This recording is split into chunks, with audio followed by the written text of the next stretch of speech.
Hello, everyone, and a very warm welcome to my podcast, Don't Get a Therapist Yet.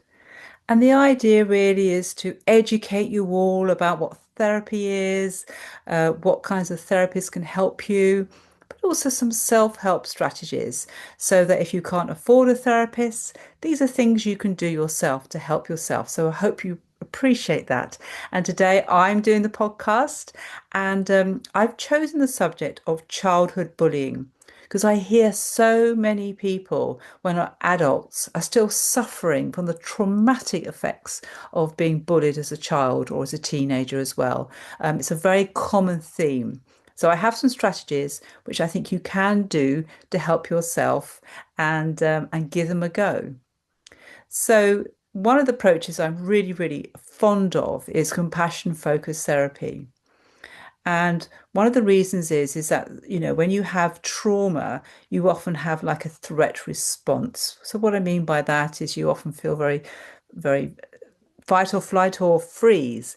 So you feel very scared, you want to run away, or you might get over defensive, you get angry, or freeze is where you just sort of you just can't do anything. You're like stuck to the spot. So the first thing you can do is to change this by developing self-soothing strategies. Now, what I hear a lot of people do is they use distraction strategies, which is sort of take their mind off it. And that could work in certain places. But what's much better is you actually learn to self-soothe. So doing things that actually make you feel better, more calmer. And this can be visualization techniques, such as imagining a calm, relaxing place, which is a happy memory, not a sad memory, or listening to something which is soothing or relaxing. Or maybe if you enjoy nature, going for a walk and really absorbing yourself in the beauty of nature, or even just walking around your garden and just focusing on things that make you give you delight or pleasure as well. So just getting really good and just sometimes smells can help as well, like perfume or smelling something that actually reminds you of a happy memory, say like jasmine, could remind you of a happy holiday because that's actually very close to your memory. So think of all these things you can do. Photographs can also work well as well. Just looking at a photograph that lifts you up, that makes you feel good, and just getting good at self-soothing strategies. So that's my first technique. Compassion focused therapy is also really good at encouraging very positive visualizations. So, another one you can do is imagine yourself as a strong, compassionate person. That side of you that is brave and really cares. And imagine that. Imagine you've got that part of you, and that's a really good thing to do anyway. Then what you can do is if you get a memory of somebody being bullied, you can imagine yourself going in there and sort of like almost comforting that child when you that memory you have of that child. And also, as an adult, you can be very creative and tell the bully off, tell them the bully to bog off or something like that, and get angry with the bully and get the bully to apologize as well. How dare you treat my inner child like that as well. And the great thing about that is you're just really focusing on the positives there. You're focusing on your strength and your resilience, and you can create that part of you as well and march in and sort of have fun with it really as well. You can imagine that the bully being tied up and being shamed for being a bully because you're not hurting anyone. It's all in your mind as well. You can even imagine yourself as a child. You can actually come in as an adult self and say, come on, stick up for yourself as well. I've got you here. I want to help you as well. So that's really good. What I think is very important when you're doing imagery work is just to make sure you do perhaps start small, just start one little thing and actually combine it with the self-soothing compassion strategies I just mentioned as well, because we don't want to sort of go into trauma here. We're just sort of like using sort of visualization as a powerful way for you to sort of go in and deal with those bullies. So that's another thing that I think you like. The next thing is to really think about what's important in your life. So when these sort of memories come up, make a list of things that, okay, what kind of person do you want to be? What's important to you? So it might be you want to be, now you want to be a strong, confident person. You don't want to be how you felt when you were a child, when you were sort of like, ridiculed and minimized, something like that, So, okay, so what can I do? What makes me feel confident? What makes me feel strong? Okay, so it could be getting good at a hobby. That could be something like that. It could be say you like music. You could perhaps learn an instrument and even perhaps even join a band as well. And that gives you the confidence now that that's what I want my life to be like. And that's sort of like the value is bigger than a goal, really. It's more like a life direction. So that would be one example. Maybe you, because of how you felt being so traumatized or something like, you could perhaps join a self-help or a charity as well. So you actually can feel good by helping others and actually making the world a better place. So think about what's important to you and ideally how I can put this into action as well. Just remind yourself of maybe things you do on a daily basis. Just, I want to be a kind person. And there can be very small things like that, like, letting, if you're in the car and driving, letting somebody through, just giving them a smile. And, we're all so grumpy now, aren't we? There's so many grumpy drivers around. Just smile and go like that.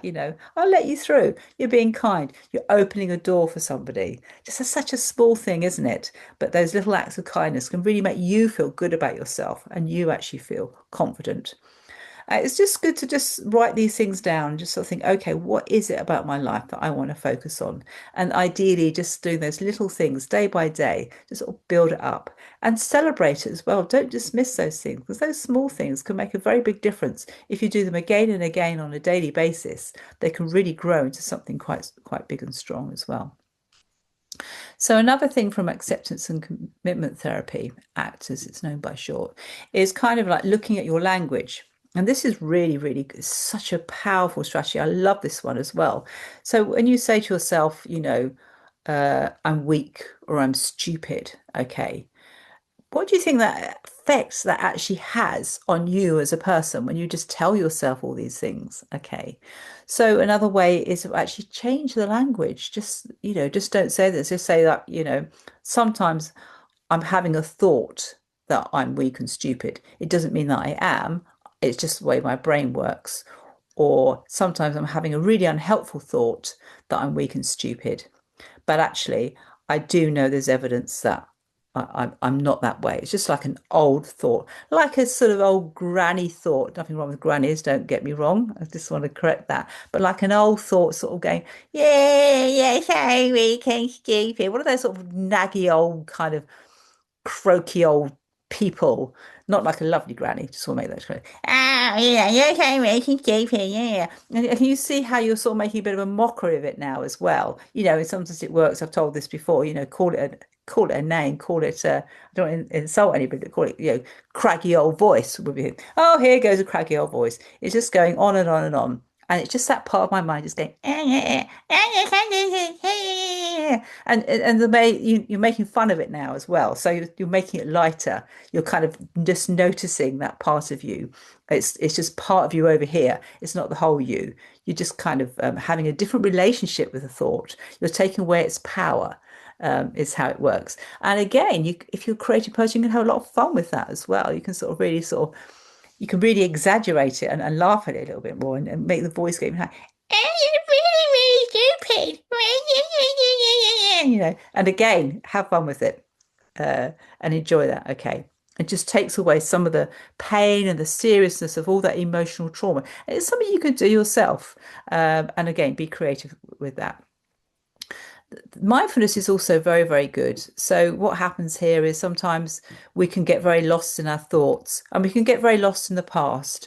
And we can also think because of the past, we predict the present as well. Mindfulness is just such a simple way of, okay, what can I do now? In the present, what can focus on? And again, something which is pleasurable, enjoyable would work much better as well. So I'm just going to say, okay, yeah, that's come up. Thank you very much, Mind, for remembering that. Yeah, I get that. Okay, but what I can do is just go and have a cup of tea, go for a walk. Just say, okay, I just want to ground myself now, right now, here. I am safe. It is a past memory. It's a distressing memory. I accept that. But right now, I'm going to live my life for now. and actually not spending lots of time just dwelling on the past or ruminating about the past as well. And also thinking that because you've had this past, it's now no to go into the future because you can see how damaging that is. We do not want it to affect your future self because it's done enough damage to you as well. It's time those bullies were gone as well. Okay. Another thing you could try is writing. I think what's really important here, again, compassion focused therapy has a really good way of doing that. Is if you write something down about how you felt, really try to be kind to yourself as well. It's almost like rewriting the memory. Say that, you can say that, Johnny just bullied me every day at school and I felt so weak and I felt so pathetic. But now I know it was not my fault. Now I know that I was bullied and that bully was mean to me. There's nothing wrong with me. I just internalized these beliefs about myself because of the way I was treated. Can you hear that compassion in that statement as well? You're kind of reframing, you're rewriting the story, and you're being kind to yourself and saying, it was not my fault. Okay. I now need to say goodbye to those beliefs that I'm weak and stupid as well, because I'm not. I was just badly bullied as a child. And also how awful that happened to you. How awful that for whatever reason nobody came and sorted it out for you either. I mean, that's awful, isn't it? The way that, and I hear this a lot because it is many years ago. I often work with men and women who've been bullied years and years ago, and there weren't the strategies. It was just sort of like accepted. Nothing was done about it as well, and actually have a little bit of compassion for yourself over that. Maybe write, this is wrong. I shouldn't have been bullied in this way for so long. Nobody really came and helped me. Nobody really addressed it. It was sort of like accepted thing. Okay. And this is why I felt so bad. Okay. It's not your fault. You're a young child. How can you possibly know how to deal with these things? It's very difficult. And I'm sorry it happened to you as well. Can you hear that kindness, that warmth, that compassion towards yourself? But writing it down can be very, very good. There's some other ones that you can do, but I think these are best done with a therapist because they're a little bit deeper.